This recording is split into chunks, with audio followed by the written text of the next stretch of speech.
Hello అందరికీ welcome back to Dolly dumplings. ఇవాల్టి video వచ్చేసి ఎలాంటి సాసులు యూజ్ చేయకుండా వెజ్ మంచూరియాని హెల్తీగా ఎలా చేసుకోవాలో ప్రాసెస్ ఏందో చూసేద్దాము. టేస్ట్ కూడా చాలా బాగుంటుందండి. ఒక్కసారి నన్ను నమ్మి ఈ రెసిపీని తప్పకుండా ట్రై చేయండి. ఇప్పుడు ఎలా చేసుకోవాలో ప్రాసెస్ చూద్దాము. దీనికోసం ముందుగా నేను ఇక్కడ క్యాబేజీని తీసుకొని క్యాబేజీని సన్నగా కట్ చేసి తీసుకోవాలి. మీకు సాధ్యమైనంత సన్నగా కట్ చేసుకోండి, లేదా చాపర్లో వేసుకొని చాప్ చేసుకొని అయినా తీసుకోవచ్చండి. చూడండి, ఈ విధంగా కట్ చేసుకొని ఇప్పుడు ఇందులో 1/2 table spoon salt, 1/2 table spoon పసుపు, అలాగే 1 టేబుల్ స్పూన్ ధనియాల పొడి, 1 టేబుల్ స్పూన్ కారం, ఇందులోనే 1/2 టేబుల్ స్పూన్ వరకు గరం మసాలా వేసుకోవాలి. 1/2 టేబుల్ స్పూన్ మిరియాల పొడి, ఫ్రెష్గా రుబ్బుకున్న అల్లం వెల్లుల్లి పేస్ట్ని 1 టేబుల్ స్పూన్ వేసుకోవాలి. ఇందులోనే 1/2 కప్పు మైదాని వేసుకోవాలి. ఈ 1/2 కప్పు మైదాలో కాస్త తీసి పక్కకు పెట్టుకోండి. ఇందులో 2 టేబుల్ స్పూన్లు కార్న్ఫ్లోర్ వేసుకోవాలి. ఇప్పుడు ఈ మిశ్రమం అంతా క్యాబేజీకి పట్టేలాగా బాగా మిక్స్ చేసుకోవాలి. చూడండి, క్యాబేజీని కాస్త మ్యాష్ చేసుకున్నట్టు మిక్స్ చేసుకోవాలి. క్యాబేజీలో వాటర్ కంటెంట్ ఉంటుంది కదండి, ఫస్ట్ వాటర్ ఏమీ యాడ్ చేసుకోకుండా కలుపుకోండి. అలాగే రిమైనింగ్ పిండిని కూడా ఇందులోనే అవసరమైతే వేసుకొని కొద్దిగా వాటర్ని స్ప్రింకిల్ చేసుకుంటూ ఈ మిశ్రమాన్ని చపాతీ పిండిలాగా మిక్స్ చేసుకోవాలండి. చూడండి, మరీ ఎక్కువ వాటర్ని వేసేసారంటేను ఈ వెజ్ మంచూరియా బాల్స్ అనేది క్రిస్పీగా రావండి. చూడండి, ఈ కన్సిస్టెన్సీలో ఉండేలాగా కలుపుకొని దీన్ని పక్క పెట్టేసుకోవాలి. ఇప్పుడు ఒక మిక్సీ జారుని తీసుకొని ఇందులో 2 చిన్న సైజు టమోటాల్ని చిన్నగా కట్ చేసి వేసుకొని మూత పెట్టుకొని మెత్తగా మిక్సీ పట్టుకోవాలి. వాటర్ ఏమీ యాడ్ చేయకూడదండి. చూడండి, ఈ విధంగా మిక్సీ పట్టుకొని ఈ మిశ్రమాన్ని కూడా పక్క పెట్టేసుకోవాలి. ఇప్పుడు స్టవ్ ఆన్ చేసుకొని కడాయి పెట్టుకొని వెజ్ మంచూరియా బాల్స్ వేసుకోవడానికి సరిపడా ఆయిల్ వేసుకోవాలి. ఆయిల్ వేడైందో లేదో చెక్ చేసుకొని ఆయిల్ వేడైన తర్వాత ఈ క్యాబేజ్ మిశ్రమాన్ని ఒకసారి మళ్ళీ మిక్స్ చేసుకొని మంటని మీడియం ఫ్లేమ్లో ఉంచి ఈ వెజ్ మంచూరియా బాల్స్ని మనం పునుగులు వేసుకుంటాం కదండి, ఆ సైజులో ఆ విధంగా వేసుకోవాలి. చూడండి, ఇక్కడ వీడియో క్లిప్లో చూపించే విధంగా వేసుకోండి. వేసుకున్న వెంటనే మీరు కలిపేయొద్దండి. 1 నిమిషం పాటు అలాగే వదిలేసి నిమిషం తర్వాత రెండో వైపుకి తిప్పుకొని డీప్ ఫ్రై చేసుకోవాలి. చూడండి, ఈ విధంగా లైట్గా గోల్డెన్ బ్రౌన్ కలర్కి చేంజ్ అవ్వగానే తీసేసేయండి. ఆయిల్లో నుంచి బయటికి తీసిన తర్వాత ఇవి కాస్త కలర్ చేంజ్ అవుతాయి.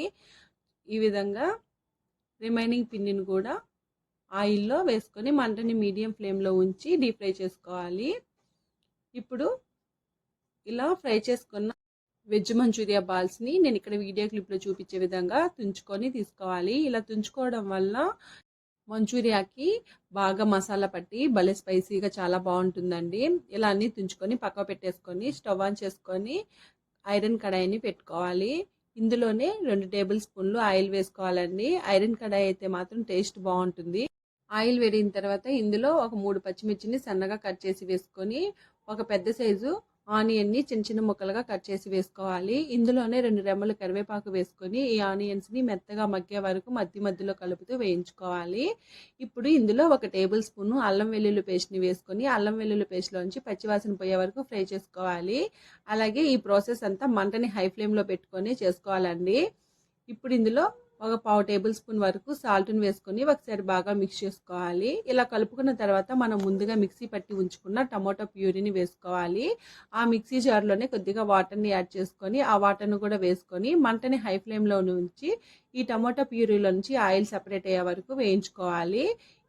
ఇందులోనే 1 table spoon Kashmiri red chilli పౌడర్ని యాడ్ చేసుకోవాలి. ఈ రెడ్ చిల్లీ పౌడర్ కారం ఏమి ఉండదండి. అలాగే మీ దగ్గర ఇది లేనట్లయితేను చిటికెడు ఫుడ్ కలర్ని యాడ్ చేసుకోండి. అలాగే 1/2 టేబుల్ స్పూను గరం మసాలాను వేసుకొని ఒకసారి బాగా మిక్స్ చేసుకోవాలి. ఇప్పుడు ఇందులో ఒక 1/2 టేబుల్ స్పూను మిరియాల పొడిని వేసుకోవాలి. మీకు స్పైస్ ఎక్కువ కావాలంటే 1 టేబుల్ స్పూన్ వేసుకోండి. నేనైతే ఇక్కడ ఒక 1/2 టేబుల్ స్పూన్ మాత్రమే యూజ్ చేశానండి. ఇలా కలుపుకున్న తర్వాత 2 టేబుల్ స్పూన్లు కార్న్ఫ్లోర్లో వాటర్ని యాడ్ చేసుకుని ఒకసారి బాగా మిక్స్ చేసుకొని ఆ వాటర్ను కూడా వేసుకోవాలి. ఇలా వేసుకొని 1 నిమిషం పాటు ఉడికించుకున్న తర్వాత మనం ముందుగా ఫ్రై చేసి పెట్టుకున్న వెజ్ బాల్స్ని కూడా వేసుకొని ఒకసారి బాగా మిక్స్ చేసుకొని 1 నిమిషం పాటు ఈ గ్రేవీలో ఉడికించుకోవాలి. చూడండి, ఈ విధంగా చక్కగా ఉడికించుకోవాలి. ఇలా ఉడికించుకోవడం వల్ల ఈ మసాలా అంతా ఈ ముక్కలకు పట్టి చాలా టేస్టీగా ఉంటుంది.